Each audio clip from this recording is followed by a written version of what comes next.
ስፖርት በሁሴን አብዱልቀኒና በዳዊት ንጉሴ።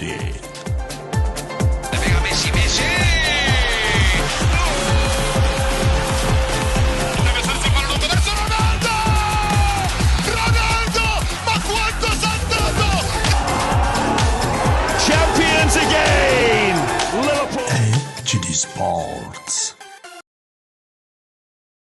ሰላም አድማጭ ተመልካቾች እንዴት አላችሁ? HD ስፖርት ዩቲዩብ ቻናል እንደዚሁም ደግሞ በተወዳጁ ብስራት ኤፍኤም 101.1 ወደ እናንተ ይደርሳል። የዕለተ ሰኞ ፕሮግራማችን ነው። የአንድ ሰዓት እድሜ ይኖረዋል። በርከት ያሉ ጉዳዮች ይነሳሉ። የእንግሊዝ ፕሪሚየር ሊግ የ33ኛ ሳምንት ተጠባቂውና ትልቁ ጨዋታ በማንቸስተር ሲቲ አሸናፊነት ተጠናቋል። አርሰናልን ኤቲሃድ ላይ 2-1 በሆነ ውጤት ማንቸስተር ሲቲ አሸንፏል። ይሄ ጨዋታ በዚህ ውጤት መጠናቀቁን ተከትሎ በመሪው አርሰናልና በተከታዩ ማንቸስተር ሲቲ መካከል ያለው የነጥብ ልዩነት ወደ 3 ዝቅ ብሏል። ማንቸስተር ሲቲ በመጪው ረቡዕ በሚያደርገው ጨዋታ እንደሚያስቆጥረው የግብ መጠን የፕሪሚየር ሊጉ መሪ ሊሆን ይችላል። አርሰናል ቅዳሜ ጨዋታውን እስኪያከናውን ይሄ ጨዋታ ምን መልክ ነበረው የሚለውን ጉዳይ እንደዚሁ እናነሳለን። ለአርሰናል ደጋፊዎች አንገታቸውን ቀና እንዲያደርጉ እና በውጤቱም በጣም ከውጤት አንጻር ብቻ የመቆጨት ነገር ካልሆነ በስተቀር በፐርፎርማንስ ዋይዝ በጣም ጥሩ የነበረውን አርሰናልን እንደተመለከትን እርግጠኛ ነኝ። ይህንን ጨዋታ እናነሳለን። በጀርመን ቡንደስሊጋ ሃሪኬን ያለው ባየር ሚዩኒክ ሻምፒዮን መሆኑ ተረጋግጧል። እንግዲህ ከሊጎች ቀዳሚ አሸናፊው በዚህ የውድድር ዓመት የታወቀው የጀርመን ቡንደስሊጋ ሆኗል። ቡንደስሊጋውን በተመለከተ የተወሰኑ ሀሳቦች ሁሴን ወደ እናንተ ያደርሳል።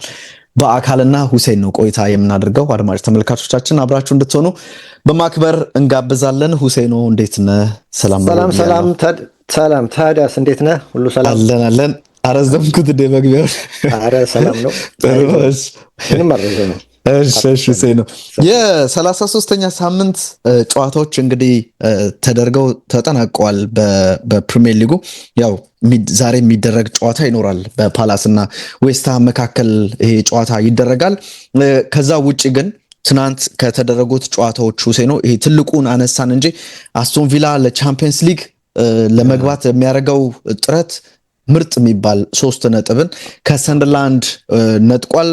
በመርሲሳይድ ደርቢም ደግሞ ሊቨርፑል በሂል ዲንኪንሰን ስቴዲየም በመርሲሳይድ ደርቢ ማለት ነው 2-1 በሆነ ውጤት ማሸነፍ ችሏል። መጨረሻ ላይ በገባ ጎል ቫንዳይክ መጨረሻ ላይ ባስቆጠረው ኳስ ሊቨርፑል አሸናፊ ሆኗል።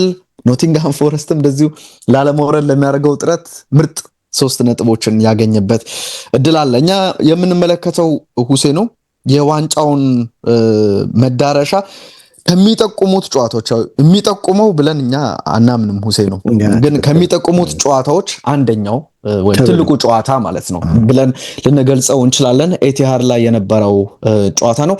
መጠበቁ በጣም ካለፉት ቀናት ሳይሆን ገና ይሄ መርሃ ግብር ከመምጣቱ 2-3 ጨዋታዎች አርሰናልም ሲቲም እየቀራቸው ጭምር ነበር። በቃ ዋንጫውን ወሩን ሙሉ በለው የኤቲሃዱ ጨዋታ ውጤት ምናልባት ይወስኗል እየተባለ ነበር። አይወስነውም ብለን ነው እኛ የምናምነውና ከጨዋታ በፊት ምን የሚነሳ ነገር አለ? አሁን ያልናቸውንም ነገሮች ጨምረው አሰላለፍም ላይ የሚነሱ ነገሮች ካሉ ጠቅለል አድርገን እንመልከትና እንጀምሩ። ያ እንግዲህ ያው ውጤቱን ገልጸን ከወጣን 1 ሰዓት መጠበቅ የለብንም አይደለም። 2-1 አይደለም። ስለዚህ ዝርዝር ነው የምንገባው። ዝርዝሩ ደግሞ ስትናገር ደግሞ የማይመቸው አለ፣ የሚመቸው አለ። ግልጽ ነው። የማይመቸው እንግዲህ ከፈለክ ይከተል፣ የማይመቸው ደግሞ ይተው አይደለም እንዴ? ይሄን ነው የምለው። ምክንያቱም ስለ ጨዋታው ውስጥ ያለውን ዲቴል መናገር አለብኝ ማለት ነው ያየሁትን።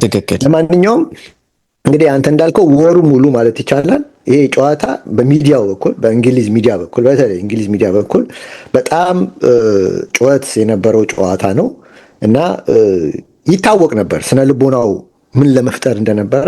ያም ደግሞ ሐሳባቸው ተሳክቶላቸዋል። ማንቸስተር ሲቲ አሸንፏል። ግን ማንቸስተር ሲቲ ያሸነፈበት መንገድ ግን እነሱ እንደጠበቁት አይደለም። እነሱ በጠበቁበት መንገድ አይደለም ያሸነፈው። አሁን ልዩነቱ እሱ ላይ ነው። ጨዋታውን ምልህ አንተ እንዳልከው ምንድነው የዋንጫው ወሳኝ ነው የሚል ነገር ብለው ነው ታይትል ዲሳይደር እያሉት ነው እንግዲህ ናገሩ የነበረው። ግን 3 ነጥብ ነው የተወሰደው። ፊት ለፊታቸው ማንቸስተር ሲቲ 18 ነጥብ አለው፣ አርሰናል 15 ነጥብ አለው ፊት ለፊቱ። ስለዚህ 15 ነጥብ 18 ነጥብ እያለ ይሄ ጨዋታ ሊወስን አይችልም። እነዛም 5 ነጥብ ላይ ከተሸራተትክ እኛም ወሳኝነት እንዳለው መታወቅ አለበት አይደለም። ይሄ ነው። ከዛ ውጪ ያው እንግዲህ ሚዲያው ጩኸት ስለነበረው በዓለም ጠቅላላ ደግሞ ትኩረት የሳበ ጨዋታ ነበር። እዚህ እኛ ባለንበት አሜሪካን ከ2.6 ሚሊዮን ገደማ የቲቪ ተከታይ እንደሚኖር ተገምቷል። ይሄ ጨዋታ ከ2.6 ሚሊዮን የቲቪ ኦዲየንስ እንዳለው ግምት ተሰጥቶታል። ከአሜሪካ ብቻ። ዓለም ላይ ግን እስከ 150 ሚሊዮን የሚል ግምት ነው የተሰጠው። ምክንያቱም ያው በሚዲያው በኩል በጣም ከፍተኛ ወሩን ሙሉ ሲሸጡት ነበር። ይህንን ጨዋታ ለፕሪሚየር ሊጉ እንደ ፕሮሞሽን ተጠቅመው ሲሸጡት ነበር እና ይህን ነገር ፈጥሯል። ስለዚህ ቀላል አይደለም እንትኑ ፕላስ የነበረው ይሄ ሳይድ ቱ ሳይድ የነበረው አስተያየቶች አንደኛው ዝቅተኛ ተሰባሪ ቲም ነው፣ ሁለተኛው ጠንካራ ቲም ነው። ስለዚህ ይሄም እውነት ነው፣ ይሄ ነገር ትክክል ነው ብሎ ለማየት የሚመጣ ተመልካች ብዙ አለ። ገብቷል። ይሄ ነው። ከዛ ውጭ እንግዲህ ከጨዋታው በፊት ማንቸስተር ሲቲ በኩል እንግዲህ የአሰላለፍ ለውጥ ይኖራል ተብሎ በፍጹም አይጠበቅም። ምክንያቱም ማንቸስተር ሲቲ የተጫዋቾች ጉዳት የለበትም፣ ችግር የለበትም። ስለዚህ ፔፕ በራሱ አማራጭ በሳምንቱ ጥሩ ናቸው ብሎ የሚያስባቸው ተጫዋቾችን ነው አሰልፎ 11ን መርጦ ሊያሰልፍ የሚችለው። በተቃራኒው ግን አርሰናል ላይ ግን ትኩረት የሚስብ ነገር ነበረ እና በርካታ ቋሚ ተጫዋቾች ጉዳት ላይ በመሆናቸው ማንን ይጠቀማል፣ ማንን ያሰልፋል የሚለው ጥያቄ የሁሉም ጉጉት ነው እስከ ስታርቲንግ ላይንአፕ እስከሚወጣ ድረስ እና ታዲያ ዛሬ ስመለከት የመጀመሪያ ደስታ የሰጠኝ እንደኔ ደስታ የሰጠኝ ትሮሳርና ማርቲኔሊን ከስታርቲንግ ላይንአፕ ውስጥ ማውጣቱ ነው። እሺ በጣም ደስ ብሎኛል። ኦፍኮርስ አሁን የኦድጋርድ መምጣት ነው እንግዲህ ይሄንን እድል ሊሰጠው የቻለው እንጂ እነዚህ ሁለቱ ልጆች ስታርቲንግ ላይንአፕ ውስጥ መግባት የለባቸውም እንደኔ። እሱም ካለፈው ሳምንት ተናግሬያለሁ። እሱም ስለተቸገረ ነው። ዛሬ ማርቲኔሊ ያገባል በዚህ ጨዋታ፣ በሚቀጥለው እሱም ስታርቲንግ ላይንአፕ ውስጥ ያገባል። በሚቀጥለው እሱን ስታርቲንግ ላይንአፕ ውስጥ ያስገባ ማርቲኔሊ ደግሞ ይደነዝዝ እና ትሮሳር ተቀይሮ ይገባል። ትሮሳር ደግሞ ያገባል። ደግሞ በሚቀጥለው በዛኛው ሶስተኛው ጨዋታ ላይ ትሮሳር ባገቡም ደግሞ በሆነ በእንቅስቃሴ አንደኛው ተጽዕኖ ሲፈጥር ቀጣይ ጨዋታ ላይ ያመጣዋል ማለት ነው። እና ይሄ ደግሞ አትፈርድበት የችግር መሆኑ ይገባል። እዛ ቀዳዳ ላይ ሰው የለውም። አሁን ኤዜን ያስፈልፈው ነበር። ኤዜ በጣም ትንሽ ጫና በሚበዛበት ሰዓት እንትን ነው፣ ስስ ነው ማለት አቅም ይጎለዋል በተለይ እና ስለዚህ እሱን እዛ ጋር መጠቀም ስለማይፈልግ ኤዜ እና ኦድጋርድ መውጣት ኤዜ እዛ መሀል ላይ ስለሚከት እዛ ጋር ሁለቱን ያፈራረቀ ይጫወት ነበር እና የዚህ የሁለቱ ከስታርቲንግ ላይንአፕ ውስጥ መውጣት በጣም ነው ደስ ያለኝ። በጣም ነው ደስ ያለኝ። ምክንያቱም በቃ እነሱ የጨረሱ ናቸው። ትሮሳር መጀመሪያ አካባቢ ጥሩ ነበር። ሲዝኑ የመጀመሪያው ላይ በጣም ጥሩ ነበር እና በኋላ ግን በቃ ከጉዳት ሲደጋግመው ፎርሙ ላይ በደንብ ተጽዕኖ እንደፈጠረበት ይታያል። አሁን ዛሬ ለምሳሌ የአንድ መጨረሻ ላይ ሴንተር ያደረገው ኳስ ለሚቀጥለው እንግዲህ እንደ ድሮ ከሆነ ትሮሳር ይሰለፋል ማለት ነው። ይመጣል ማለት ነው። ይመጣል ትክክል። እና ከዛ ውጪ ግን ያልተጠበቀው የማርቲን ኦዴጋርድ መምጣት ነው እና የዚህ ተጫዋች መኖር ደግሞ በተለይ የስፖርቲንግ ሊዝቦን ላይ ያደረጉት ከስፖርቲንግ ላይ ያደረጉት ጨዋታ ላይ ተጽዕኖ በደንብ ይታይ ነበር። ምን ያህል አንድ ልጅ መጥቶ በቲሙ አጠቃላይ የሚፈጥረው የሚጨምረው ኤነርጂ በደንብ ይታያል። ያኔ ስፖርቲንግ ሊዝቦን ላይ 1-0 ያሸነፉበት ጨዋታ ላይ ታይቷል እና ዛሬም እሱ በመግባቱ የቲሙ ኤነርጂ ምን ያህል እንዳየ ይሄ ኤነርጂው ኢንቴንሲቲው ምንድነው ፕሬሲንጉ ምን ያህል በቃ እሱ መሪ እንደሆነ ለቲሙ በደንብ አሳይቷል። እና የገረመኝ ደግሞ ከውድድር የራቀ አይመስልም ስትመለከተው። አልደከመውም። ኢንዱራንሱ በጣም ጥሩ ነበር። እኔ መጨረሻ ላይ እንጃ ምርመራ መደረግ ያለበት ይመስለኛል። ሽንቱ ዶፒንግ ጠርጥረሃል እንዴ? በጣም ገርሞኛል። ኢነርጂው ኃይለኛ ነበረ። በጣም ከጉዳት የመጣ ከጉዳት ሲመጡ ደግሞ ብዙ ጊዜ ፊትነስ ችግር ይኖርባቸዋል። ያንን ነገር አላየንበትም። የፊትነስ ችግር የለውም። ፕላስ የፊትነስ ብቻ ሳይሆን የአኩሬሲ ከሪትም ስትወጣ የአኩሬሲ ፕሮብሌም ይኖርባል። ይሄ ልጅ ግን ዛሬ እኔ ከጠበቅኩት በላይ ነው የሆነብኝ። ለዚህም 90 ደቂቃ ነው ያጫወተው።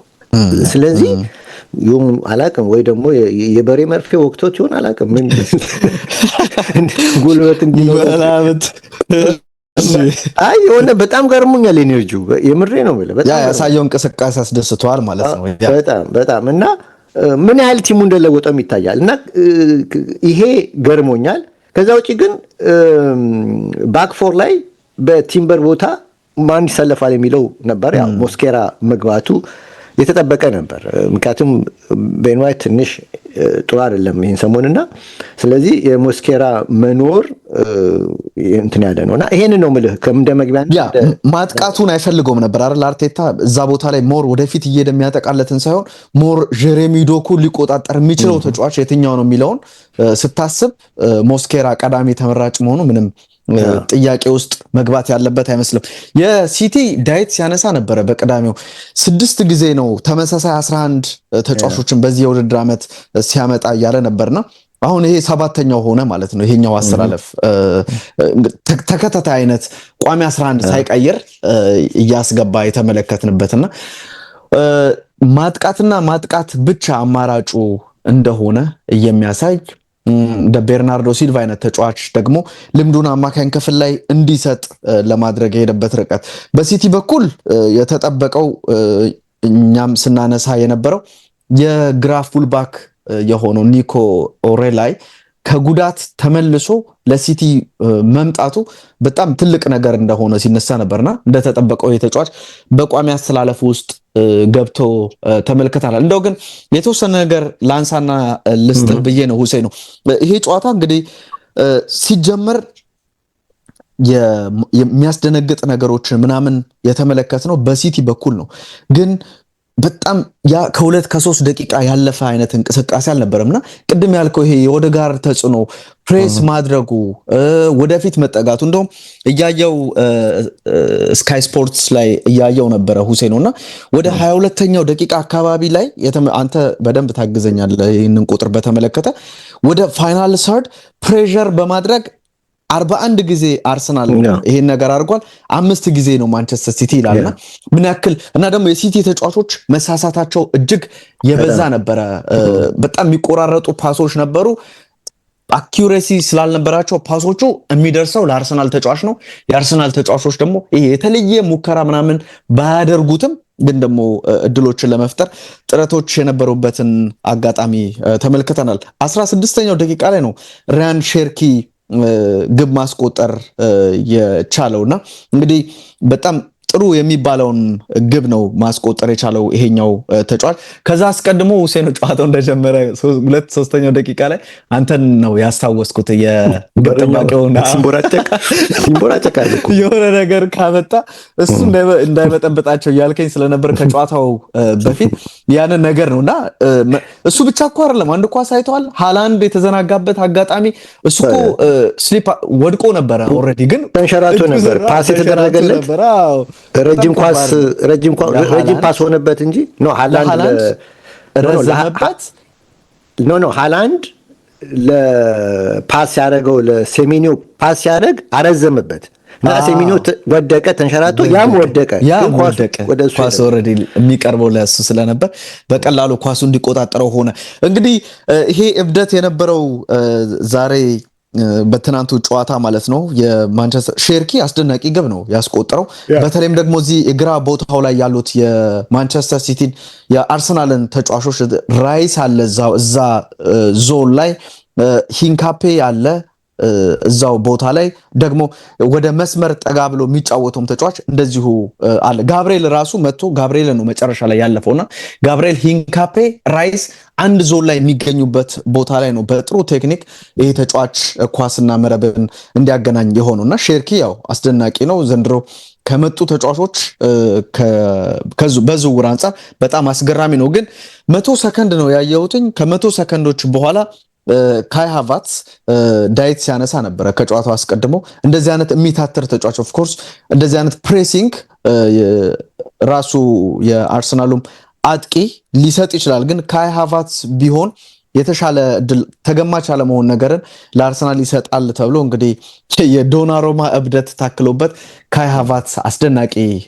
የሆነ በመታተር የተገኘ ወሳኝ የሆነ ግብ ለአርሰናል አስቆጥሯል። ከየካቲት ወር በኋላ በሊጉ ያስቆጠረው የመጀመሪያ ግቡ ስለመሆኑ ተነስቷል። እንደውም ፒተር ድሩሪን ሰምተዋል። ፍሮም ማንቸስተር ሲቲ ማጂክ ቱ ማድነስ ብሎ ነው ይህንን አጋጣሚ የገለጸውና በዛ መልኩ እንግዲህ ጥሩ ነበረ። እኔ ፒኮክ ላይ ነው ያየሁት ባይዘዌይ ስካይ ላይ ነው ያየው የነበረውና ከዛ ቀስ እያለ የማንቸስተር ሲቲ የኳስ ቁጥጥር የበላይነት ከፍ እያለ እንደውም እስከ 33ኛው ደቂቃ ከ23ኛው እስከ 33ኛው ደቂቃ ወደ 68 በመቶ የኳስ ቁጥጥር በማንቸስተር ሲቲ በኩል እንድንመለከት አድርጎ ነበር። ይሄ ሲባል ግን ተደጋጋሚ አይነት ነገሮች አልነበሩትም። በዛ ሶፍት የሆነ የኳስ ብልጫ ነው ያለው። የመጨረሻዎቹን ነገሮች በሲቲ በኩል የመከወን ነገር አልነበረም። በአርሰናል በኩል 59ኛው ደቂቃ ላይ ነው ካይ ሃቨርትዝ ከጎሉ በኋላ ራሱ ምናልባት የሚያስቆጭ አጋጣሚ በአርሰናል በኩል የኦደጋርድ ሌላ አስደናቂ ተጫዋቹን ከግብ ጠባቂው ጋር እንዲያገናኝ የሆነ ቀላል ፓስ አድርጎለት ነበረ። የኤዜ የገጭ አንግል የገጨበት አጋጣሚ በራሱ ጥረት እየተገኘ ነው። የጋብሪኤል የግንባር ኳስን ልታነሳው ትችላለህ። ደግሞ የካይ ሃቨርትዝ የ95ኛ ደቂቃ የግንባር ኳስ ፍጹም የሚያስቆጭ በቃ አርቴታ እኔ ለመጀመሪያ ጊዜ ይመስለኛል እንደዚህ መሬት ላይ ኦልሞስት እንደ መንከባለል አይነት ነገር ሲያደርገው ያለቀ ኳስ ነው። በቃ ሁለት ደገመው የስፖርቲንግ ላይ ተመሳሳይ ደግሞ ያለው ትልቁ ሀብቱ እኮ ቴስታው ነው። እሱ ነው ያለው ትልቁ ብቃቱ እሱ ነውና እሱን ማድረግ ካልቻለ ጥሩ አማርኛ ነው ያልከው እኮ ጥሩ ያለው ሀብቱ በዛ አጋጣሚ እንግዲህ ሳይጠቀምበት ቀርቷልና ሁለተኛው አጋማሽ እንደተጀመረ ይሄ ፍጹም የሚባል ብልጫን በሲቲ በኩል በተለይም ደግሞ እስከ ይሄ የካይ ሃቨርትዝ ሙከራ እስኪደረግ ድረስ ወደ ሳጥን ውስጥ በመግባት የሚበልጠው ማንቸስተር ሲቲ ነው። አይ ቲንክ እስከ 55ኛው 7-0 ነበሩ። ማንቸስተር ሲቲ 7 ጊዜ ገብቷል። በሙከራም ምንም አርሰናል ሙከራም አልነበረውም። ማንቸስተር ሲቲ እዛ ደቂቃ ላይ ወደ 4 ሙከራዎችን አድርጎ ነበርና እንከር እያደገ የመጣ ማንቸስተር ሲቲን ሆኖ ተመልክተናል። ከዚህ አንጻር ግን ግልጽ የግብ ዕድሎችን በማግኘት ደግሞ ራሱ በኤክስጂም ልታነሳው ትችላለህ ሁሴኖ። በጣም አስደናቂ የነበረ ልዩነት ነበረው። አርሰናል 1.53 ነው በ90 ደቂቃ ኤክስጂው፣ የማንቸስተር ሲቲ 1.41 ነው በዛ አጋጣሚና እንግዲህ የሁለተኛውን ግብ ያስቆጠረው ኤርሊንግ ብራውት ሃላንድ ብዙውን የጨዋታ እንቅስቃሴ በጋብሪኤል ረዥሙ ሰዓት በጋብሪኤል አልፎ አልፎ በሳሊባ እየተያዘ የነበረበትና ብዙ ጊዜ ከነዚህ ተከላካዮች ኪስ ውስጥ ነው የሚያመሸው የሚቆየው ነው። በጣም ሲቸገር ነው የምንመለከተው። ግን በአንድ አጋጣሚ በዛች የክሮስ ምክንያት ሁለተኛ ግብ አስቆጥሮ የሚፈልገውን አይነት ምሽት አሳልፈው ወጥቷል። ከጋብሪኤል ጋር ለነበረው ሰጣ ገባ ምናልባት የጋብሪኤል ስሜታዊነት ነበረውና ብዙዎች እድለኛ ነው ያሉ ነበር። አንተ በቢጫ ካርድ ብቻ መታለፍ ነበረበት ወይስ? እኔ ግራ የገባኝ ነገር አክሽኑን እስቲ እንትን በለው ገምግመው። መጀመሪያ ሃላንድ ነው የጎተተው። ከዛ በኋላ ስለጎተተው እሱ ቆመ፣ እልህ ተያያዙ። ጭንቅላታቸው ለጭንቅላት ሁለቱን ነው የተደረጉት አይደለም። በቃ ከዛ ጋር ቆመ እኮ ሁለቱም ጭንቅላት ለጭንቅላት ተገናኝተው። ያኛው ግን ሰንዝሯል። ሁሴን ነው ሰንዝሯል ማለት መቼ ነው የሰነዘረው? ጭንቅላቱ ላይ እየተጣበቀ እኮ ነው እየተጣበቀ። አፍተር ኦል እኮ መሰንዘሩ ነው እኮ ጥፋቱ እኮ ኖ የኔ ጥያቄ አልሰነዘረም እንኳን አላልኩም። ገብቶኛል። መሰንዘር ማለት ቴስታ ስትመታ አየር ላይ መተን የምትገጨው። አሁን እኮ ግጭት የለም፣ ተያይዟ ተጠባብቀዋል እኮ ተጠባብቀው እኮ ነው እዛው አክት ያደረገው። ቴስታ እንደዛ ነው እንዴ? ቴስታ ግን ያለፈ አክሽን ይመስለኛል። በኔ አረዳድ ያለፈ አክሽን ነው። ያለፈ አክሽን ማለት እድለኛ ነው የምትለው ገብቷል። አየር ላይ ሆኖ 2 ሚሊሜትርም በሁለቱ ግንባሮች መካከል 2 ሚሊሜትርም ክፍተት ካለና ከሰነዘረ የስ አሁን ግን ተጠባብቀዋል እኮ ተጠባብቀው ነው እኮ ሁለቱም ጋብርኤል ነው ገፋው እንጂ መታው አይደለም። እሱ ጋር በጭንቅላቱ ገፋው። የምሬ ነው። መግፋት ብቻ አይመስለኝም። ዞሮ እንግዲህ እንደዛማ ከሆነ ክፍተትማ ካለ ቀይ ካርድ ነው በቃ። ቪአርም ይገባል። የቪአር ኢንተርፌራንስ አለመኖሩ ነው አሁን ከጨዋታውን በኋላ ለምን አልገባም ያልኩህ ነገር ስለ ተጠባብቀዋል። ግን ተጨማሪ ሙከራ ያደረገውና ይሄ ምን ክፍተት ነበረ? ኖ ክፍተት ካለ በቃ እሱ ላይ ነው የኔ ጥያቄ። ክፍተት ካለና 2 ሚሊሜትርም እንኳን 1 ሚሊሜትርም ክፍተት ካለና ወደፊት ከገፋ ተማታ። አሁን ግን ግንባር ለግንባር ተጋጭተህ ምን ነው የምትመታው? ተጣብቀዋል እኮ ግንባር ግፊት ነው ያደረገው። ገባ ግፊት ነው ግን ብቻ ኤንዌይስ እሺ፣ በዚህ መልኩ እንለፈው። ለኔ እንደውም በጣም እኔ በእንደዚህ ነው ዳኛው ለጋስ ሆነ። አለበለዚያማ 1 ሚሊሜትር ክፍተት ካለ በቀይ ካርድ ነው ያለ ጥርጥር። ያ ዞሮ በእንደዛ መልኩ እንለፈው ሁሴን ነውና እንግዲህ እንደዚህ አይነት እንቅስቃሴዎች እኔ ታዝቤያለሁና አንተ ደግሞ ሰፋ ያለው ነገር እሱ ብቻ አይደለም እኮ ኮሜንታተሮቹ የመጀመሪያው ሸርኪ የመታው ኳስ ዲፍሌክት አድርጎ ሄዶ ብረት መጥቶ በረኛው ያዘው። ታስታውሳለህ? መጀመሪያ ገና እንደተጀመረ 5 ደቂቃ 4 ደቂቃ ውስጥ ራያ ያዘው። ራያ እድለኛ ነው መያዙ አለ። ብረት መጥቶ ስለያዘው ነው እድለኛ ያለው። የመጣውም ኳስ አመጣጡም እኮ በዲፍሌክሽን የመጣ ነው። የሞከረውም ሰው እኮ እድለኛ ነው። ገብቶሃል? የሞከረውም እኮ እድለኛ ነው። ግን እድለኛ ያደረጉት ራያን ነው። ኤኒዌይ ዲቴል ስታየው ነው ነገሩን የቴስታውን ጉዳይ በእኔ እንደዛ ነው ማስበው። ዞሮ እንደው አሁን ያሰጣላ እንደዚህ አይነት አክሽን ውስጥ ራሱ ጋብርኤል መግባት ነበረበት። ይሄ ሁሉ ልምድ ያለው ተጫዋች ነው። በቀጣይ ጨዋታ መጀመሪያውኑ ሁለቱም ለምን ተጣበቁ ነው የኔ ጥያቄ። ሁለቱ ግንባር ለግንባር ተጣበቁ። በቃ አፍተር ኦል ሌላኛውን አክሽን የወሰደው ጋብርኤል ስለሆነ ነው ሁሴን። በዛ አሁን እኔ አሁን ቀይ ካርድ ቢሰጠው ብዙም የሚያከራክር አይመስለኝም። እኔ ደግሞ መጥቼ እከራከር ነበር ግን አለውጠውም እኮ ነገሩ እሺ ለማንኛውም በአንተ ምልከታ ደግሞ እኔ በያዝኩት ኖት እንግዲህ ቅድም መጀመሪያ ላይ ስናገር ነበር። በጣም ጨዋታው ጩኸት የበዛበት ነው።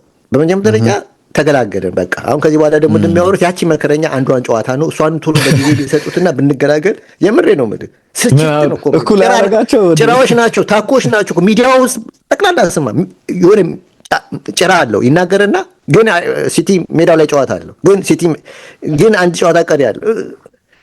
ምን እንደሚያጓጓኝ ታውቃለህ? አሁን ተገላገልን። ሲቲ እንደው አሁን በርንሌን አሸነፈ ቢባልና መሪ ቢሆን አሁን ኦፕታ ምን አይነት ቁጥር ነው የሚያወጡት? ቅዳሜ ዕለት እኔና ዳዊት ስናነሳ ነበር። ቢሸነፍ እንኳን 69% ዋንጫ የማንሳት እድሉ የአርሰናል ነው ብለዋል። አቻ ከወጣ 89% አሁን የአርሰናል ነው። 98% ኦፕታ በርካታ ጨዋታዎችን ይዞ ሰብስቦ ነው የሚያመጣው። የአንድ ጨዋታ ግምት ስላልሆነ ዝም ብለህ ብታልፈው ነው የሚሻለው። እሱን ያው እንደ መረጃ እንደ ሐሳብ ከሚለው ነው። እሺ ለማንኛውም እንምልህ ብዙ የተወራለት ጨዋታ ነበር። ሚዲያውን በጣም ጮኸ። አንተ እንዳልከው ቅድም አንድ ሳምንት አለ አንድ ወር ሙሉ ኦልሞስት የተጮኸበት ጨዋታ ስለሆነ እልህ እንደሚኖር ይታወቃል። ምን ግልጽ ነው እልህ እንደሚኖረው ጨዋታውና ወይ ደግሞ እልህ ስልህ ስፒሪት ፋይቲንግ ስፒሪት እንደሚበዛበት ትገምታለህ። እኔ እናንተም ትናንት ስናወራ ነበር ይሄን ነገር ታስታውስ እንደሆነና ወደ ፋይቲንግ ስፒሪት ደግሞ ከመጣ አድቫንቴጅ ያለው የሚኖረው አርሰናል ነው። በግል ስታይ ለምሳሌ ከኋላ ያሉት ባክፎር አሁን ጋብርኤልን ውሰድ። ሁሉም የሚነገሩት ኃይለኛ ነው ምናምን ነው ሲሉ ሳሊባን ውሰደው ኃይለኛ ነው። ኢንካፔን ውሰደው ኃይለኛ ነው። ሞስኬራን ውሰደው ተመሳሳይ ነገር አለው እና ራይስ ከፊት ለፊታቸው አለ። ስለዚህ አሁን ከ10 አምስቱ የፋይቲንግ ስፕሪት ላይ ያላቸው ባህሪ ያላቸው ተጫዋቾች ናቸው። ወደ ማንቸስተር ሲቲ ስትመጣ ኮሳኖቭ ትላለህ፣ ጌሂ ትላለህ፣ ምናልባት ነው ሮድሪ የምታስቀምጠው። ቤርናርዶ ሲልቫ እንደዚህ አይነት ነገር ይወዳል።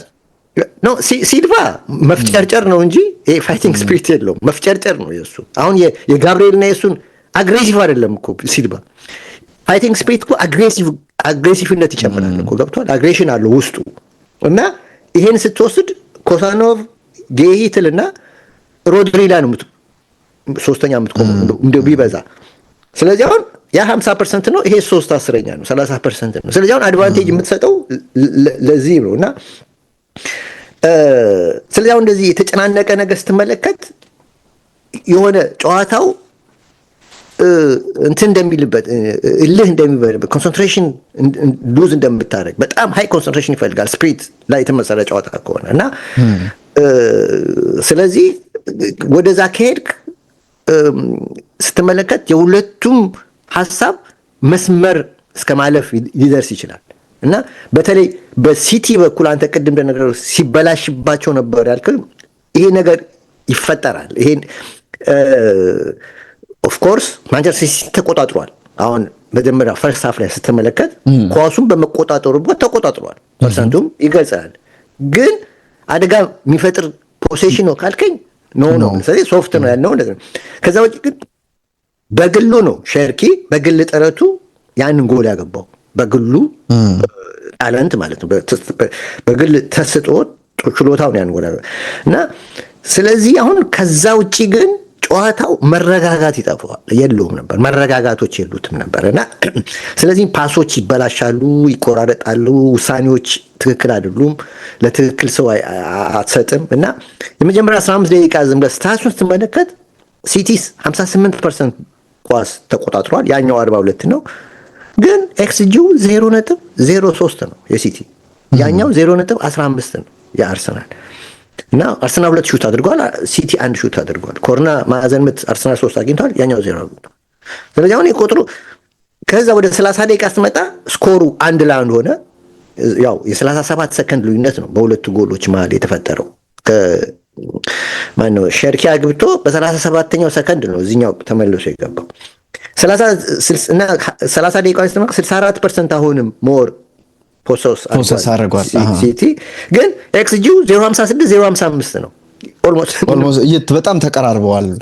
እና ፔናልቲ ቦክሱ 76 ነው የነኩት እና ላለፉት 15 ደቂቃ ማን የመጨረሻው 15 ደቂቃ ግን ሲቲ ጥረት በማድረጉ በኩል የተሻለ ነበር እና ግን የሁለቱም ቶታል ኤክስጂ 1.19 ነበር ማለት ሲቲ 0.64 አርሰናል 0.55 1.19 በጣም የደከመ ብዙም የጎል የጎል እድሎች ያሉበት ትመልከና ቢግ ቻንስ ራሱ ሲቲ 1 ነው ያገኘው፣ አርሰናል ምንም አልፈጠረም በፈርስት ሃፍ ላይ። ስለዚህ አሁን ይሄ ጨዋታው ምን አይነት የሚቆራረጥ እንደነበረ ፍሎው እንደሌለው ትልቅ ጨዋታ ነው ተብሎ ኦፍኮርስ ትልቅ ጨዋታ ነው፣ ግን ከአቅሙ በላይ ቀጥሮ ስለሰጡት ጉጉት የፈጠረው ችግር ነው። ጉጉት የፈጠረው ችግር ለጨዋታው ውበት እንዲቀንስ ትልቅ እና ያው ማንቸስተር ሲቲ 1-0 መርቶ ነበር፣ ግን ያው በዶናሩማ ስህተት 1-1 ሆኑ እና ሰከንድ ሃፍ እና ያው እረፍት ሆኑ። ሰከንድ ሃፍ ስትመለስ የመጀመሪያ 10 ደቂቃ የሆነ ጫና ለመፍጠር ይፈልግ ነበር ማንቸስተር ሲቲ ይታይ ነበረ። ግን ጎልም ፖሴሽን አድርጓል፣ ግን ሶፍት ነበረ ማለት ትችላለህ። አሁንም እንደ ይሄ በፊቱ ሲቲ አይደለም፣ የሚያስጨንቀው ሲቲ አልነበረም እና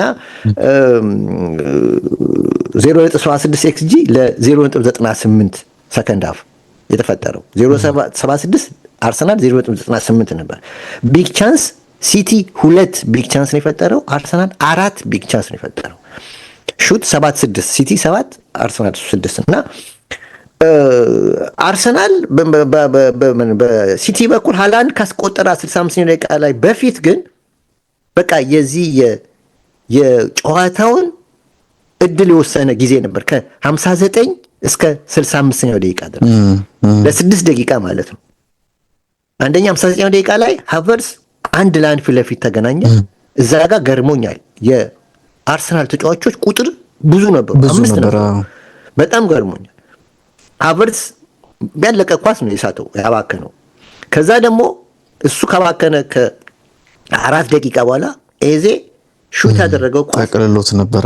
ጠቅልሎት ብረቱ እኔ አስታውሳለሁ። የፈረንሳይ ብሔራዊ ቡድን 1986 ዓለም ዋንጫ ከብራዚል ጋር እኔ ካየኋቸው ጨዋታዎች አንዱ ውብ ጨዋታዎች አንዱ ፈረንሳይ ከብራዚል በሜክሲኮ አዝቴክ ስቴዲየም ነው ጓዳላሃራ ላይ ያደረጉት ጨዋታ ነበር። አረሷም በፔናልቲ ያለቀው ጨዋታ ማለት ነው። እና እዛ ጨዋታ ላይ ፔናልቲ ሲሰጥ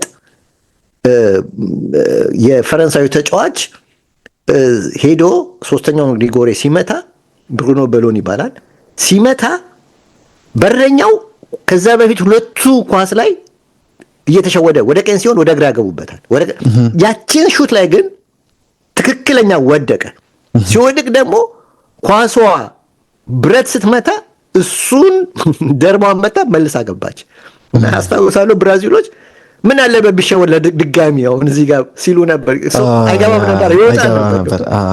ይሄም ኳስ ልክ አይተው እንደሆነ ዶናሩማን አልፎታል ኳሱ ብረቱን መጥቶ ግን ብረቱ ቢመለስ ኖሮ ዶናሩማ ያገባው ነበር። ልክ ብሩኖ በሎን የ86ቱን ታሪክ ይደግመው ነበር። ግን ኳሱ ወደ ሁለተኛው ብረት ነው ሄደው ምን ያህል ወደ ውስጥ እንደገባ ታለ እንትኑ ሹቱ ምን ያህል ወደ በቃ የሴንቲሜትር ጎል ነው ገብቷል። በቃ 2 ሴንቲሜትር ወደ ከዚህ በፊት የነገርኩ የዓለም ዋንጫ የካታሩ ዓለም ዋንጫ ፈረንሳይ ያጣችው በእንትናስ በጫማ ቁጥር ነው ተብሏል አይደለም። 45 ቁጥር ጫማ ነው የሚያደርገው። ምን 43 ነው 52 ነው ምናምን ቁጥር ትልቅ ነው ትልቅ እና በቃ አንተ ብትሆን ኖሮ ሊገባ ነበር። ይገባል። የጫማው 40 ነው ማረገው ይገባ ነበር። እና እቺ ማውን ገብቷል። ሚሊሜትር ኳስ ናት እና 1-1 ነበሩ። ምን ያህል ጨዋታው እንደሚለውጥ ግን ያቺን አደጋ ተፈጥሮ ከ2 ደቂቃ በኋላ ግን እዚህ ሃላንድ ፈልገ ሄዳ ጎል አገባች። ገብቷል። እና ጎሉ ገባ። እና እግር ኳስ አንዳንዴ ይሄ ማጂክ ሞመንቶች ይፈልጋል። ኦፍ ኮርስ ተአምር ጊዜ የምትፈልግበት ጊዜ አለ እና ከዛ በኋላ ግን አርሰናል እጁን አልሰጠም ስትመለከት። እንደዛም ሆኖ 2-1 ነው። ጋብሪኤል ሌላ ብረት መታበት። እሱም ቢሆን የኦላሪ እንትን ነው የኦሬሊ እንትን ነበረ ነክቶት ነበር። ብረት ነው መጥቶ የወጣው የቆመ አይታል። አንተ ያልከው ደግሞ ሃቨርስ ደግሞ ባለቀ ሰዓት የላቀው ኳሱን ሰማይ ላይ የለቀቀው ኳስ አለና ፋይናሊ ግን እግር ኳስ ውጤት ስለሚጠይቅ ማንቸስተር ሲቲ ባስቆጠራቸው 2 ጎሎች 2-1 አሸንፎ ወጣ እና ለሃላንድ ወሳኝ የሆነች ወርቅ ዋጋ ያላትን ኳስ አስቆጥሯል። እና ይሄን ነው የምልህ። ወደ መደምደሚያው ላይ ሲሄድልህ ግን አሸናፊው ማንቸስተር ሲቲ ሲመጣ ሲቲ ባሉ ተጫዋቾች አጋጣሚውን በመጠቀም ውጤታማ ሆኗል። በቃ ሁለቱ ልጆች ያንን ያገኙትን እድል ተጠቀሙበታል። ሃላንድም ሸርኪም ኦፍ ኮርስ ሸርኪ የግል ጥረቱ ነው በጣም ይለያል። የሃላንድ ግን መገኘት ባለበት ሰዓት ተገኝቶ እዛ ጋር ጎሉን ለማስቆጠር ወሳኝ ጎል ለማስቆጠር ችሏል እና ለመለወጥ ችሏል።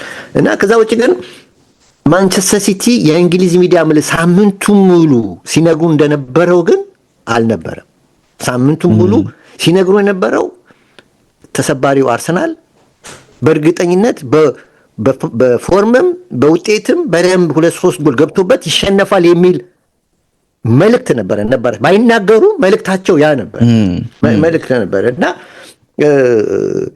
አንዳንዴ ገብቷል ፕሬሸር ደግሞ ፕሪቪሌጅ ይሆናል። አንዳንዴ ገብቷል እንደዚህ ጫና ሲበዛብህ አሁን ውጤቱ እነዛ ብረቶች ቢገቡ ኖሮ አርዕስት ጋዜጣ በማግስቱ እኔ ብሰራ ነበር ይሄን ነበር አርዕስት የምጠቀም። ትናንትናም ነግሬህ ነበር ይሄ አድቫንቴጅ አለው ብዬ ነበር ለአርሰናል እና ታይቷል። አሁን እኮ የጎሉ ምንድን ነው የጎሎች ምንድን ነው የሚሊሜትር ጎሎች አለመግባት ነው እንጂ ታይቷል። ለዚህም ነው አሁን የአርሰናል ደጋፊዎች በውጤቱም ቢናደዱ በፎርሙ ግን ደስተኞች ናቸው።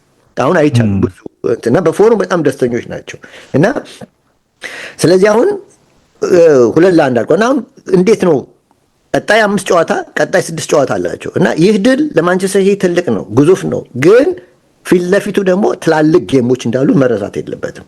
በዚህ ላይ ደግሞ የሮድሪ ሁኔታ ደግሞ ጥያቄ ምልክት ይነሳል። ጉዳቱ እንትን ነው በደንብ እግሩ ውስጥ እዛ ውስጥ ነው እንትን ያለው። ስለዚህ ይሄ ምንም ያስፈራል እንደዚህ ሲሆን እና አዎ ማንቸስተር ሲቲ በቦል ፖዚሽን በርቷል። አዎ ግን ቦል ፖዚሽኑን ስትመለከት ማን ነው ብዙ ኳስ የነካው ካልከኝ ማርክ ጌይ ነበር። 81 ኳስ ነው ተች ያደረገው። ቀጥሎ ሁለቱም ከሱ አንድ ስቴፕ ወደፊት ያለው ሮድሪ ነው። ይሄ የሚነግርህ ምንድን ነው ምን ያህል ማንቸስተር ሲቲ ሶፍት የሆነ ቦል ፖዚሽን እንደያዘ ነው የሚያሳይ። ለምሳሌ የመጀመሪያውን ጨዋታ ስትመለከት 32% ነበረ ሲቲ አንድ ለአንድ የሆኑበት ጨዋታ። የአርሰናልን አፕሮች እና የዛሬውን ስትመለከት አይገናኝም። እዛ ፉል ዶሚኔሽን ነበር በአርሰናል 32% ነበር። ደጋግሞ ከ20 በላይ ቆጥቅጦት ነው የወጣው። ምን በደንብ ኤክስጂ ምናምን ሁሉ በጣም ትልቅ ነበር እና ስለዚህ አሁን ወደ አርሰናል ስትመጣ ግን በአርሰናል በኩል ለእኔ ፍጹም ያልጠበቁት ፎርም ነው የሆነልኝ።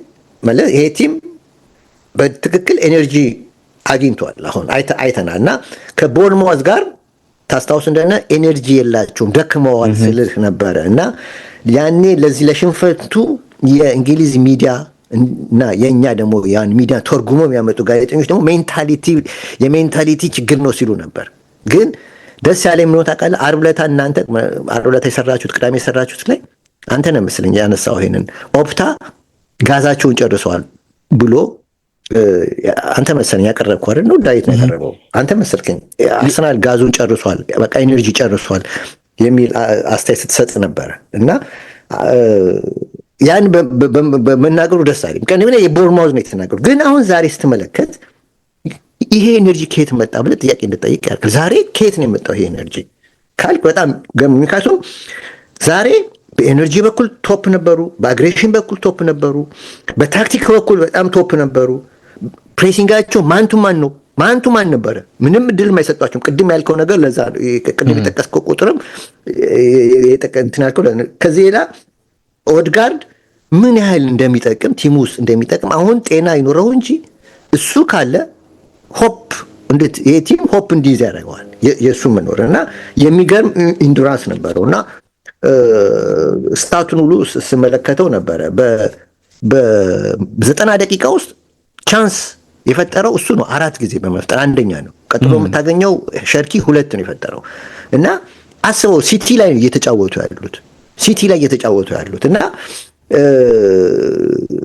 በሁለቱም በኩል ያለው ልዩነት የግል ስኬታማነት መሆን ብቻ ነው። ሃላንድ ያንን ኳስ በመጠቀም በኩል በአንጻሩም ሃቨርስ ደግሞ ከሶስቱ እድል አንዱን ብቻ ነው የተጠቀመው። ሰው ሃላንድ አንዱን ያገኘ አንዱን አገባ።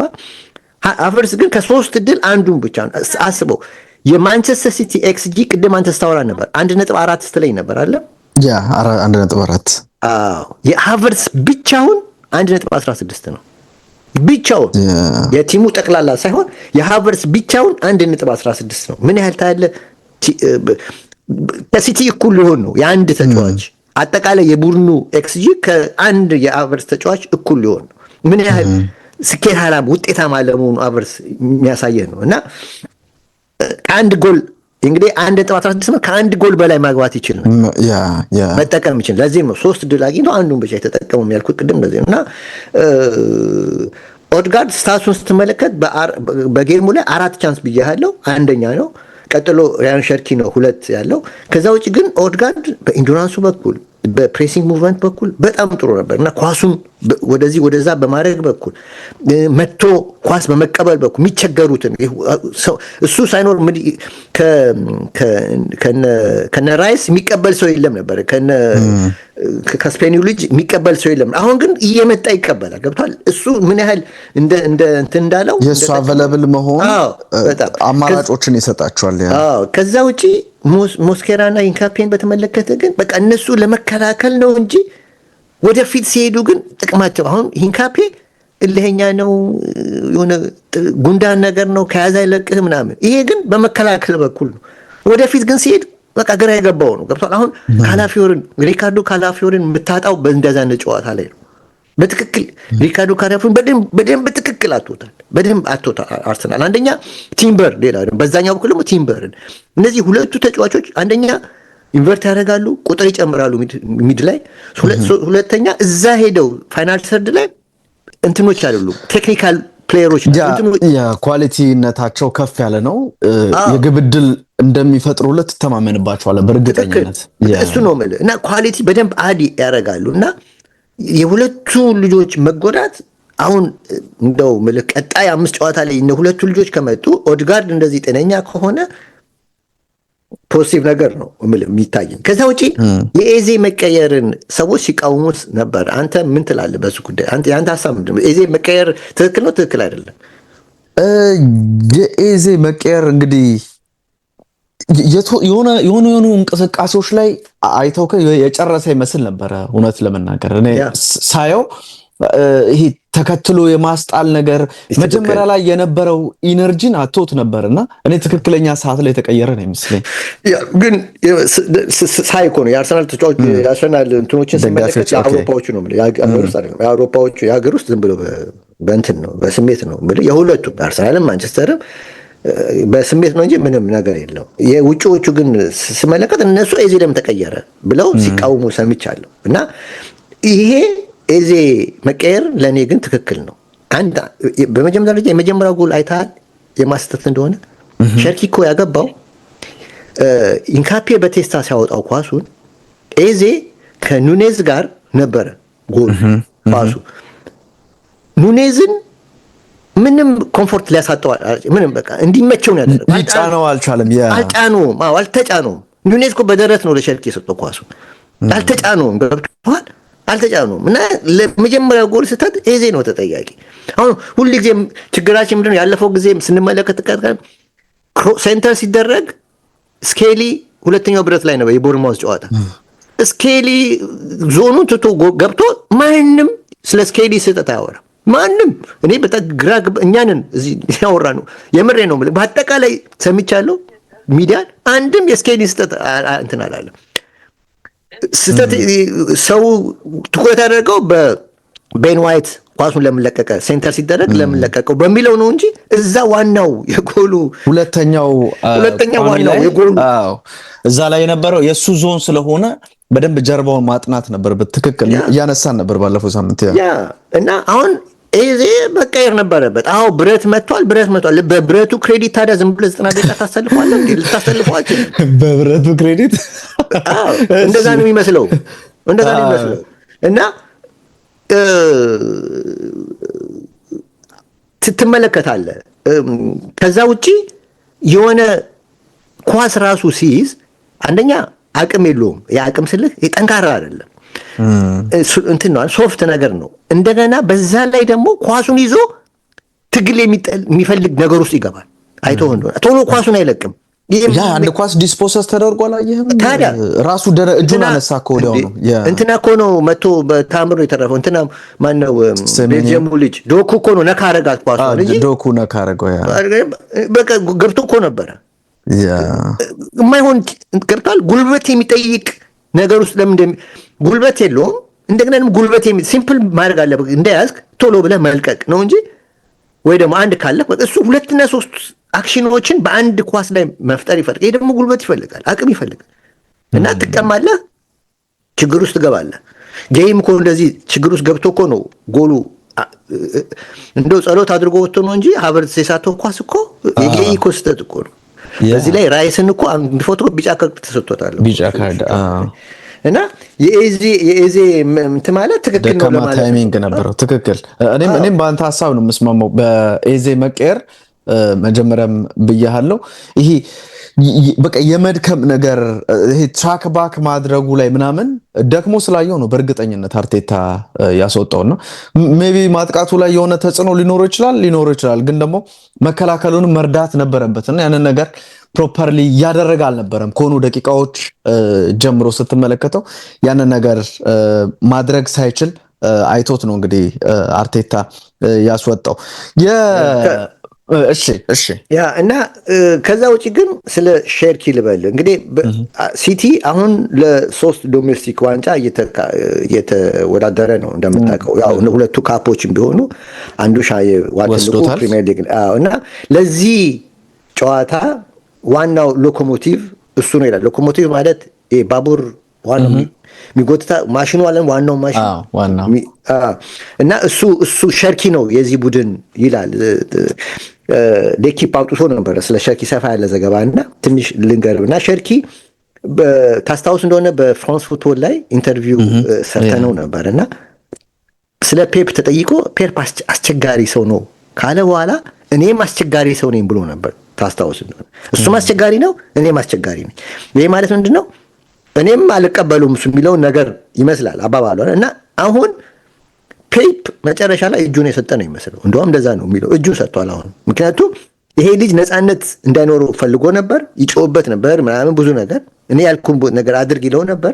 አሁን ግን ልጁ ዛላፊ ስለሄደ አሁን ራሱ ፔፕ ጭራሽ የሊቨርፑል በ4-2-3-1 ዛሬም የ10 ቁጥር ቦታ ነው ያሰለፈው እና ስለዚህ አሁን ይሄ ማለት እምነት አሁን ከሃላንድ ጀርባና በግራ ዶኩ በቀኝ ሴሚኒዮን አድርጎ ከኋላ ሮድሪና ሲልቫን አድርጎ 10 ቁጥር ቦታ ነው ያሰለፈው። ይሄ ማለት አምኖበታል ማለት ነው። ግን ተሸነፈ ማለት ነው። አየህ ፔፕ ይሄንን ግን አያወሩም የእንግሊዝ ሚዲያ ለፔፕ ያላቸው ምን ይቅርታ አድርግኝ ለፔፕ አሁን እውነት እንናገር ከተባለ ሴሚኒዮና ጌሂ ባይመጡ ማንቸስተር ሲቲ እዚህ ደረጃ ይደርስ ነበር? ትልቅ ጥያቄ ነው። አይመስለኝም። ምክንያቱም የጌሂ መምጣት እኮ ራሱ አይተዋል የኩሻኖቭን ኮንፊደንስ ከፍ አድርጎታል። ኩሻኖቭ በጣም በቲሙ ላይ ነው እንጂ ሁለቱም በቲሙ ላይ የፈጠሩት ተጽዕኖ ከባድ ነው። ኢምፓክቱ በጣም ከባድ ነው። አሁን ችግሩ ምንድነው ግን በቃ ይሄ ዋንጫ ወንድ አሰልጣኝ ይባላል። በስተጀርባ ያለው ነገር ነው አይታይም። እና አሁንም በሸርኪ በኩል ሸርኪ አሸንፏል እንትናን ፔፕን እና አሁን ስመለከት በመጀመሪያ ዓመት 10 አሲስት ማድረግ ነው። አሁን 10 አሲስት አድርጓል እስካሁን በፕሪሚየር ሊግ ሁለተኛ ነው። ዲሚትሮ ፓዬ ነበረ ዌስትሃም እያለ ፈረንሳዊ ለተጫ 12 አሲስት አድርጎ ነበር በአንደኛው ሲዝን 2015-16። ከዛ በፊት ግን 13 ፓስ አሲስት በማድረግ አንደኛው ዮሐን ማታ ነው። በ2011-12 ላይ 13 አሲስት አድርጓል። እንግዲህ እነዚህ እንትን ላይ አሁን 5-6 ጨዋታ አለ። ሸርኪ 3 ፓስ ካደረገ በመጀመሪያ በመጣው ዓመት እንግዲህ አሲስት በማድረግ ባለ ሪከርዱ ይሆናል ማለት ነው። ይሄ ነው የምትወስደው የሚሰጥህ እና ይሄ ነው የምልህ በአጠቃላይ ስለ ጨዋታው። ምናልባት አሁን የፕሪሚየር ሊጉ ዋንጫ አለቀ ወይ ካልከኝ አንተም ለነገሩ መግቢያ ላይ ተናግረሃል። አሁን ስትመለከተው የአርሰናልን ፎርም የዛሬው ስትመለከተው በጣም ፕሮሚሲንግ ነው።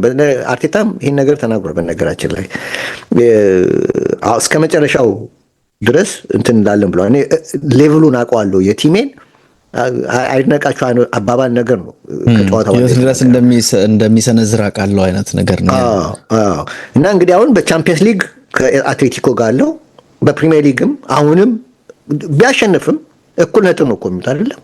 ቢያሸንፍም አሁን ቀሪውን ጨዋታ እኮ ቢያሸንፍ እኩል ነጥብ ነው የሚሆኑት እንጂ ሌላ ምንም የሚፈጠር ነገር የለም።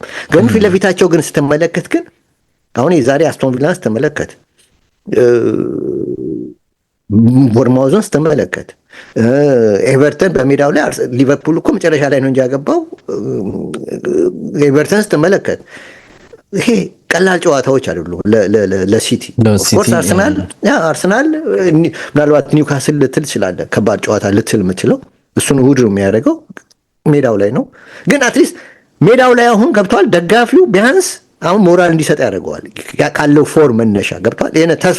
ተስፋ እኮ እንዲጥል ያደረገው እንዳይኖር ያደርገው የቦርንማውዝ እኮ የደከመ እንቅስቃሴ ነው ያደረገውና ስለዚህ ይሄ አሁን መልሰህ ሌላ ተስፋ ፕሮሚሲንግ ነገር ያሳየ ነው የሚመስለኝ አርሰናል ቢሸነፍ ነው ማለት ይሄ ነው መደምደሚያ። ትክክል ሁሴን ነው። የቤርናርዶ ሲልቫን አስተያየት አይተው ከሆነ ከጨዋታው መጠናቀቅ በኋላ እኛም ይሁን አርሰናል ቀሪዎቹን ጨዋታዎች በሙሉ እናሸንፋለን ብዬ አላስብም ብሏል። አሁን አንተ ያልከውን ነገሮች በጣም ከባድ ናቸው እና ራሱ በተዘዋዋሪ ይሄ ጨዋታ የዋንጫው መዳረሻ አይወስንም ቤርናርዶ ሲልቫ እየተናገረ እንዳለ በእርግጠኝነት መናገር ይቻላል። ዛቴቲክ አሁን አውጥቶ ነበረ ቀደም አንዱ ምን ይላል ይሄ ጨዋታ በጎል ነው የሚወስነው ጎል ነው የሚወስነው መጨረሻ ላይ በጎል ልዩነት ሻምፒዮን ሊሆኑ ይችላሉ ነው የሚለው። አንደኛው ደግሞ ማለት ሃላንድ እንደው በእንትን ከላይ ነው ያነበብኩት ሃላንድ ነው ለዚህ ለፕሪሚየር ሃላንድ በዚሁ ከቀጠለ በአርሰናል አጥቂዎች አልተማመንም። ሃላንድ ግን እንደዚሁ ከቀጠለ ሻምፒዮን ያደርጋል። ሃላንድ ግን እንደዚህ ካልሆነ ግን ሻምፒዮን የመሆን ዕድሉ ጠባብ ነው። እንደዚህ ነገር የተለያዩ 4 5 6 እንትኖች አስተያየት ሲሰጡ ነበር ለማለት ነው። ትክክል። ራሱ አርቴታም አሁንም አላለቀም የሚል ነገርን ሲያነሳ ነበር። እኛ 5 እነሱ 6 ጨዋታዎች አላቸው፣ ስለዚህ ብዙ መጫወት አለብን ብሏል። ራሱ ታይትሉ ዲሳይድ አልሆነም ወይም አልተወሰነም፣ በዚህኛው ውጤት አልተወሰነም ብሏል ራሱ ማርቲን ኦዴጋርድ። ማድረግ ያለብንን ነገሮች በሙሉ እናደርጋለን፣ ለዛ መዘጋጀት አለብን እያሉ ነው የሚገኙትና ከጨዋታው መጠናቀቅ በኋላ እንደዚህ ይሄ ሀሳብ ቀድሞ ራሱ በደንብ መናፈስ የነበረበት ጉዳይ ይመስላል። ግን አሁን ነው ብዙዎች እያነሱ የሚገኙትና እውነትም ይሄ የዋንጫ ሁኔታ አልተጠናቀቀም በሚለው ብንወጣ አሪፍ ይመስለኛል። ሁሴ ነው ሊቨርፑል እንግዲህ ሳላ በመጨረሻው የመርሲሳይድ ደርቢ ጨዋታ ግብ አስቆጥሯልና አስደናቂ ፓስን ነበር። ያው ተመሳሳይ አይነት የመሸወድ ነገር በተከላካዮች በኩል ተፈጥሮ በኤቨርተን ተከላካዮች መዘናጋት ሰፊ ቦታ ነበርና በዛ መሃል አስደናቂ ፓስ ኮዲ ጋክፖ አቀብሎት ሳላ ግብ አስቆጥሮ ነበረ። ከዛ በኋላ የቨርጅል ቫንዳይክ የመጨረሻ ደቂቃ ግብን ተመልክተናል። ቤቶ አቻ አድርጓቸው ነበርና እንግዲህ ለሊቨርፑል እጅግ ወሳኝ የሆነ በተለይም የተቆጠረበትን እኔ እንደውም ያስታወስኩት ሁሴ ነው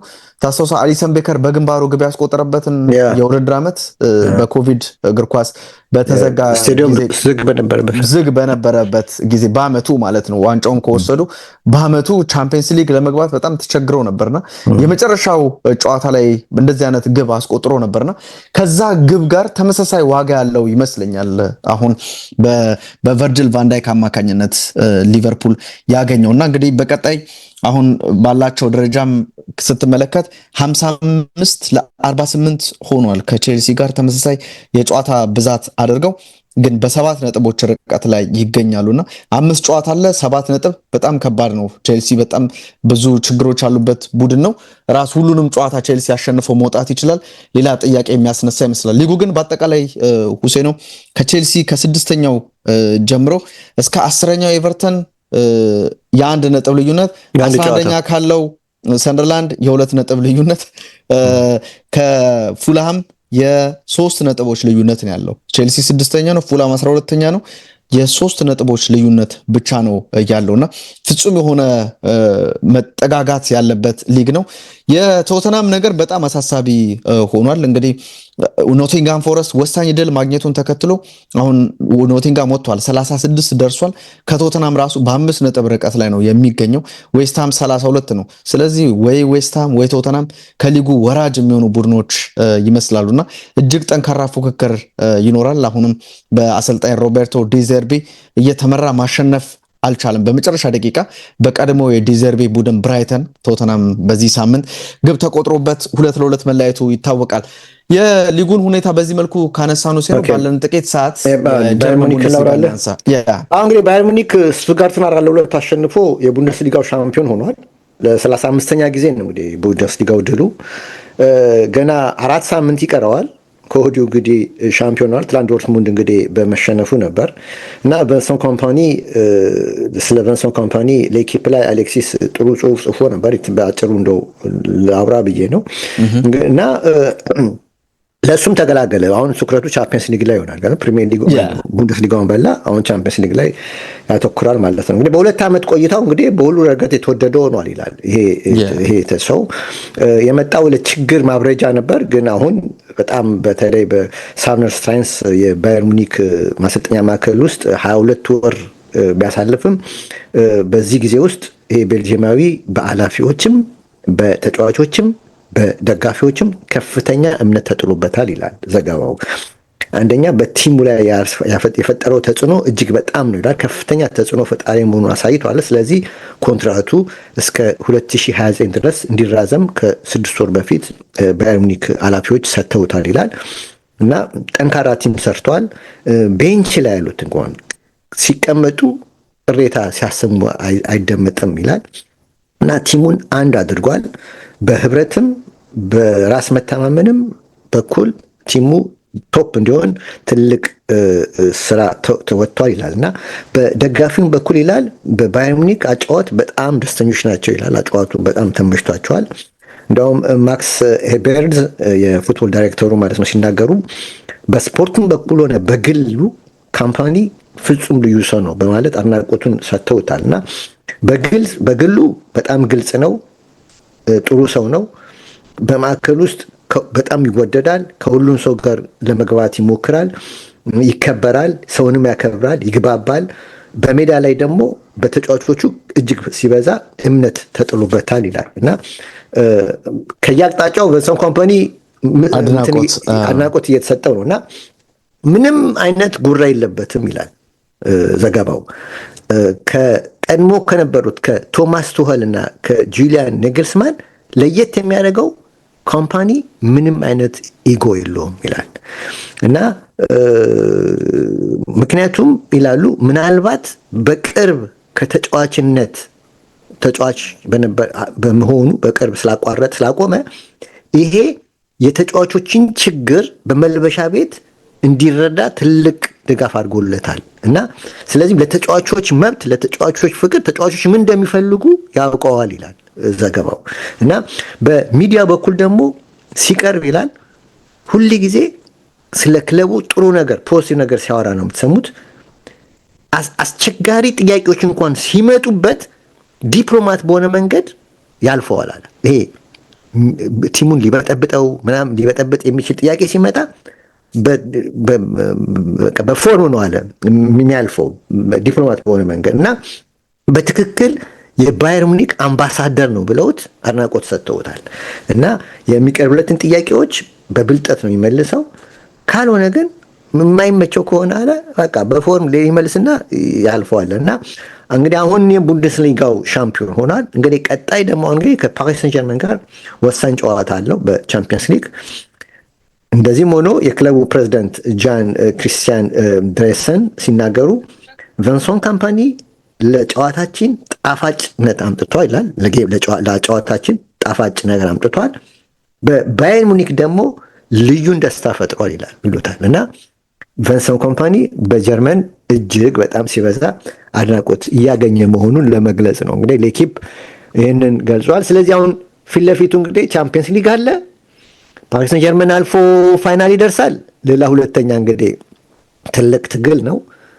ከወዲሁ ግን አድናቆት ከያልጣጫው በሚዲያውም በተጫዋቾችም በክለብ ኃላፊዎችም በደጋፊውም እጅግ በጣም ሲበዛ አድናቆት እየተሰጠ ነው መልህ እንግዲህ በተለይም የዘንድሮ የውድድር ዓመት ላይ እንደ ሉቾ ዲያዝ አይነት ተጫዋች ወደ ቡድኑ መምጣት በጣም አስደናቂ ነው። በተለይም የፈረንሳዩ የማይክል ኦሊሴ እንቅስቃሴ በጣም የሚገርም እኮ ነው። በቃ ፎቶም የተጠቀሙት ኦሊሴንና ቨንሰን ኮምፓኒ በትሬኒንግ ላይ ያሉ ሲጨባበጡ ነው። ልምምድ ላይ በማሰልጠኛ መቀሱን የተጠቀሙት ፎቶ በጣም አስደናቂ ነው። እዛ ላይ ሃሪኬን ከ50 ተሻግሯል በውድድር ዓመቱ ያስቆጠራቸው ጎሎች እና ባለፈው ላይ ባሎንዶር ባየር ሙኒክ ወሰደ ባሎንዶር ያገኛል አይደለ? የማን ነው ግን የሚሆነው? እንደው አሁን በባሎንዶር ሃሪኬን ባየር ሙኒክ በላ ቻምፒየንስ ሊግ ኦሊሴም እየተባለ ነው ግን ሃሪኬን ያው ጎል ላይ ነው እንትናችን ያ ጎል ላይ ትኩረቱ ጎል ላይ ስለሚሆን እንጂ ራሱ የጎል እድሉ የዳዊት ጓደኛ ነው አይደለም ማኪሎሊስ የዴቭ ጓደኛ እያል ነው ካለ የሚገርም እኮ ሳየው ራሱ የዴቭ ጓደኛ ያላለው የሆነ ፈልፈላ ነው እኮ አለኝ ዳዊት ሲለኝ እኮ በቃ የሆነ በቃ ቀጭን ነው በጣም ቀጭን ነው ምናምን አለ በጣም ቀጭን ነው እና ቲቪው ነው የሚለው ሲለው ኤኒዌይ ሰዓታችን አልፏል። ለነገሩ ብዙ እንትን ያለ ነው ይሄ ቅጥን ያለ ቢሆንም ኢንዶራንሱ እጅግ አስደናቂ መሆኑን የተመለከትንበት ተጫዋች ነው። ቴክኒካሊ አሁን እኮ ቻምፒየንስ ሊግ ላይ አራተኛውን ጎል ያገባው ጎል ያመርኩ ፈረንሳይ ዘንድሮ ያው እንግዲህ የምንጠብቀው ነው እንግዲህ ያው የሸርኪን በነገራችን ላይ ሸርኪን እኮ ያስቀመጠው እሱ ነው እኮ ዲዲሻው ለሱ ነው ቅድሚያ የሚሰጠው ከሸርኪ ይልቅ ያ በእርግጠኝነት መናገር ይቻላል። ደግሞ ወደ ባየርን መሄዱም በጣም እንደ ተጫዋች በደንብ እንዳሳደገው በእርግጠኝነት መናገር ይቻላል። ኤችዲ ስፖርት በተወዳጁ በስራት ኤፍኤም 101.1 እንደዚሁም ደግሞ በኤችዲ ስፖርት ዩቲዩብ ቻናል ወደ እናንተ ሲደርስ ነበረ። አብራችሁን ስለነበራችሁ እናመሰግናለን አድማጭ ተመልካቾቻችን። በአካልና ሁሴን ነበረ ቆይታ ያደረግነው። ሳምንት በሌላ ፕሮግራም እንገናኛለን። እስከ ሳምንት ሰላም ሁኑ። ሁሴን ላንተ መልካም ጊዜ መልካም ሳምንት። ታንክ ዩ ጌታ ቻው ቻው ባይ